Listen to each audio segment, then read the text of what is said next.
How's it going, everyone? Bass here. So just 4 minutes ago, the Green Bay Packers released the official 52-man roster, and I'm going to go over, break down, and analyze each position group for you. Now, I say 52 because the trade for Rams punter Corey Bojorquez is not exactly official yet, but once it becomes official and he passes his physical, he will be the 53rd player on this roster. All right, so now let's jump right into this roster here, and we scroll down and we start with quarterback, and the Packers went with 2 quarterbacks, just as I had expected.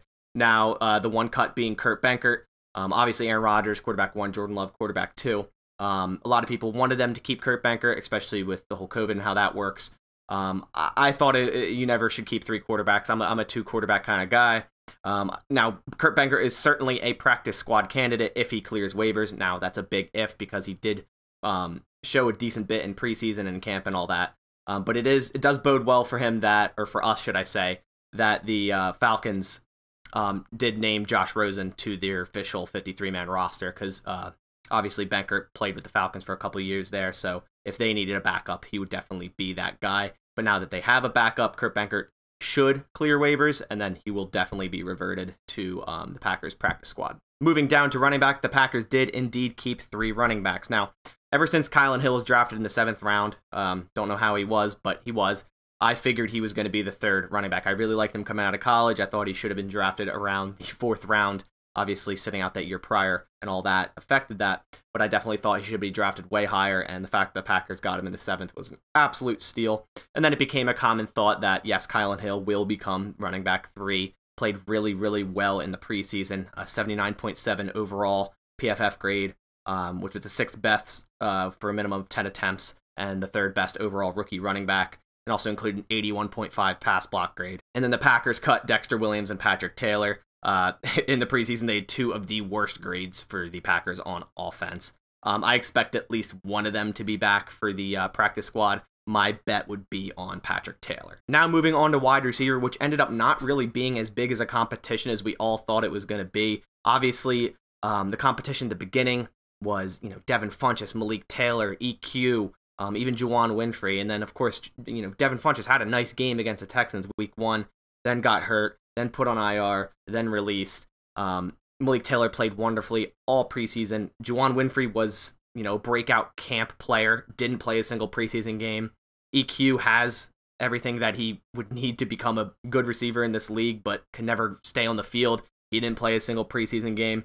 So Malik Taylor secured that 6th spot. Obviously, the 5 before him were always roster locks: Devonta Adams, Allen Lazard, MVS, Randall Cobb, and Amari Rodgers, that 3rd round draft choice. And like I said, Malik Taylor played wonderfully in this preseason, an 83.8 overall with an 85.3 receiving grade for PFF, and he also had 185 yards in this preseason, which was the most in the NFL for wide receivers. And the guys that they cut, as I mentioned before, Equanimeous St. Brown, Juwan Winfrey, Reggie Bagleton, and Damon Hazelton. The thing with EQ, man, it's just a little upsetting just because he never really got healthy. And like I said before, he had all the tools, 6'4", ran a 4.48. He just never really put it all together. Definitely a promising player. He had his flashes in some games where you thought, hey, this guy could definitely become a premier player for the Packers, but it never really worked out. Maybe he returns to the practice squad. Maybe another team like the Lions claim him, like I said in their video, since they have his brother. And the Lions claim pretty much every ex-Packer player. But I could definitely see Reggie Bagleton back on this practice squad, and then probably Juwan Winfrey if Equanimeous gets claimed by another team. Now moving down to tight end, they went with 4 here. Obviously, Jay Sternberger is suspended for the first 2 games, so after the first 2 games, they will have to decide whether or not they want to cut someone to bring him in or just release him outright. But the 4 tight ends are Mercedes Lewis, Robert Tonyan, and Josiah DeGuara, and Dominique Daphne. The first 3 were definitely always roster locks. It came kind of down to Dominique Daphne or Bronson Kafusi, and they chose Dominique Daphne. That was my prediction as well, just because of his experience through last year. Now, Aaron did say he really liked Bronson Kafusi in an interview. He said, our tight end, Bronson Kafusi, I love him. One of the happiest guys ever. My locker mate. So someone please go check on Aaron. All jokes aside, I think we have a very, very solid tight end room. We have guys that can do multiple things in terms of inline tight ends, H-backs, guys that can even play in the slot, and really versatile guys there. So interested to see what they're going to do with Jay Sternberger week 2, but for right now, I'm pretty comfortable with the tight end room. All right, so now we move on to the offensive line, and this is where the first surprise cut happened earlier this morning. it was released that the Packers did indeed cut Ben Braden. There was a lot of talk about Ben Braden to begin this camp, even potentially being a starting guard. But then after a while, he kind of got lost under Royce Newman, John Runyon Jr. Then in the last preseason game, they tried him at right tackle, and he actually played the most snaps at right tackle in this entire preseason just because of that last game. But Ben Braden got cut, and they kept, which was another surprise. These are the two surprises of the offensive line moves for the 53. Cutting Ben Braden and keeping Jake Hansen. Jake Hansen, didn't really have a good preseason at all. That third game wasn't that great at all. Had a few bad snaps, a few bad blocks. I guess they still believe in him, think he can still grow and has potential. They kept Dennis Kelly, just a solid Ricky Wagner type tackle there to have his depth. Josh Nijman definitely earned his role, or earned the spot. He played really well in the preseason. Contrary to a lot of people's belief, he did play really well this preseason. John Runyon Jr. has great potential at guard. Royce Newman absolutely killed the preseason. I'm thinking the Packers have another gem in the 4th round for that offensive line. Josh Myers has been looking like a vet thus far. Lucas Patrick, a nice veteran there on the offensive line. Billy Turner, pretty solid right tackle. And then, of course, Elton Jenkins, our new starting left tackle, because David Bakhtiari was officially placed on the PUP to start the year. If you want to go watch that update, I released a video earlier today. You can click the link above. But Elton Jenkins will be playing left tackle for this team for the first 6 weeks at minimum.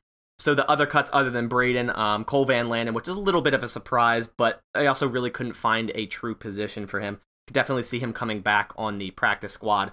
They also cut Coy Cronk, who somehow had a 19.2 pass block grade at left tackle, so pretty bad there. And they also cut Jacob Capra, who actually had a pretty good grade in the preseason, 80.1.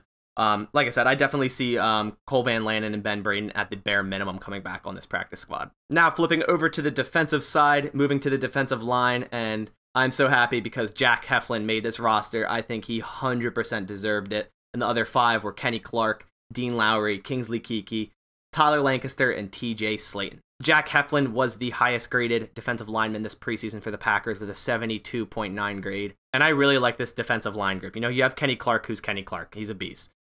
Kingsley Keke, I expect a lot out of. I think a breakout year for him is definitely imminent.